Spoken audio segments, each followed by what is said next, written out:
Bismillah. Assalamualaikum warahmatullahi wabarakatuh. Alhamdulillah.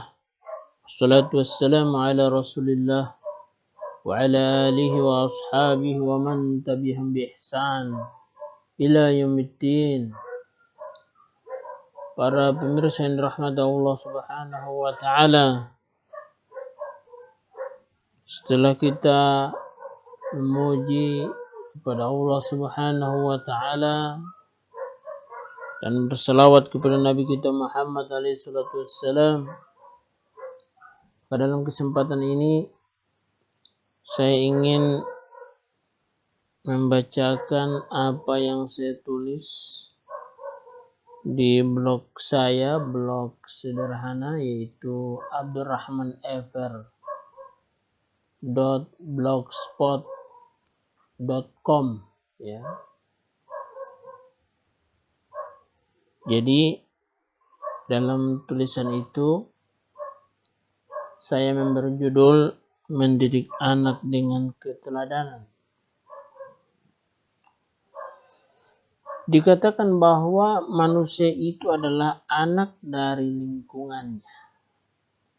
Maksud dari ungkapan ini adalah manusia itu sedikit banyaknya akhlaknya terpengaruh dengan lingkungannya.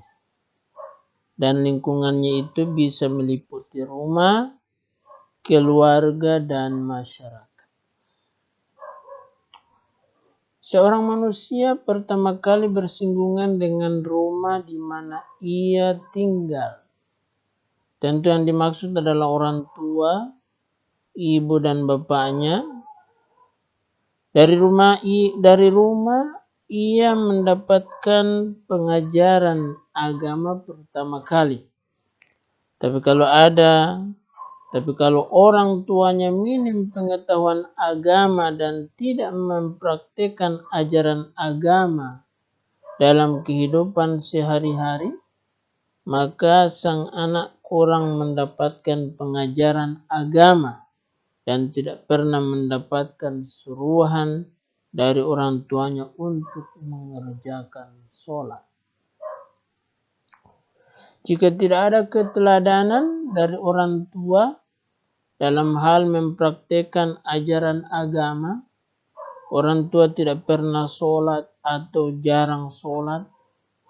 Jika makan tidak dengan tangan kanan, ketika bertutur kata tidak menyeleksi kata mana yang harus diucapkan, cenderung membubuhi cacian makian dalam ucapannya, maka kita tidak bisa berharap banyak anak tersebut dapat tumbuh berkembang dalam ketaatan pada Allah Ta'ala.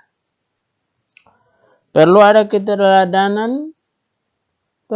keteladanan dari orang tua, dan orang tua membiasakan anaknya untuk berbuat baik.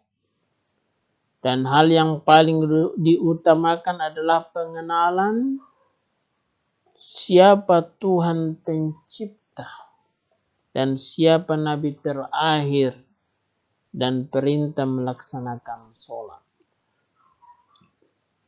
Allah Ta'ala berfirman mengisahkan tentang Luqman. Luqman adalah sebagai seorang laki-laki yang tentunya perbedaan ulama apakah dia nabi atau orang soleh. Cuman kelebihannya adalah kata-katanya diabadikan oleh Allah Subhanahu wa taala di dalam Al-Qur'an dalam surat Luqman. Allah Ta'ala berfirman, A'udzubillahi minasyaitonir rajim. Wa idh qala Luqmanu libnihi wa huwa ya'idhuhu ya bunayya la tusyrik billah innasyirka la zulmun 'adzim.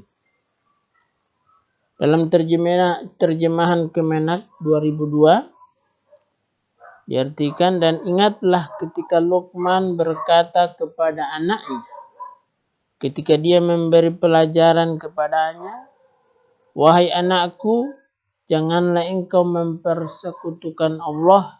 Sesungguhnya mempersekutukan Allah adalah benar-benar kezaliman yang besar.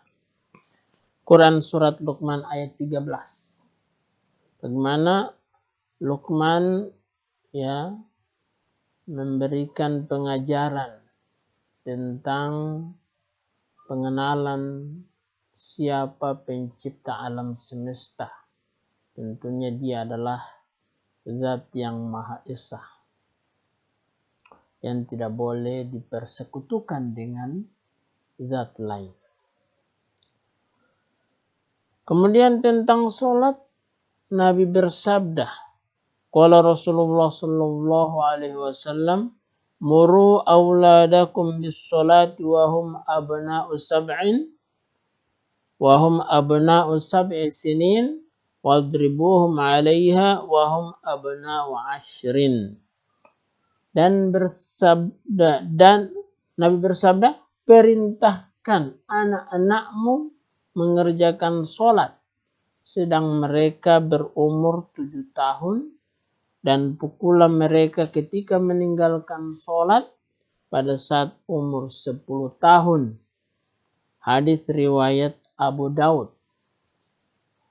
Tentu agar berhasil pendidikan mereka dari rumah, maka perlu keteladanan kedua orang tuanya sebagai contoh teladan yang baik atau ikutan yang baik. Di sini perlu ada keteladanan